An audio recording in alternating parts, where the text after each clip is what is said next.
Labvakar, dārgie draugi! Tūlīt pēc kāda laika būs jaunais gads. Jaunajā gadā vēlētos jums visiem novēlēt laimi, prieku, mīlestību ģimenē. Mums jācer, ka nākamais gads būs daudz labāk nekā šis, jo šajā gadā mums bija daudz nopietnas lietas, piemēram, Saeimas un prezidenta vēlēšanas, kas beidzās laimīgi.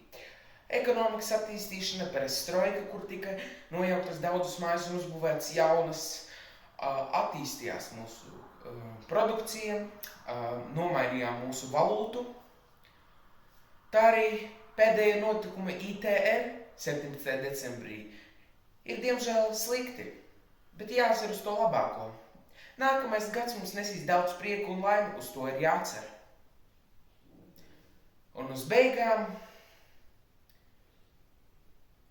novēlu jums laimīgu 2024. gadu.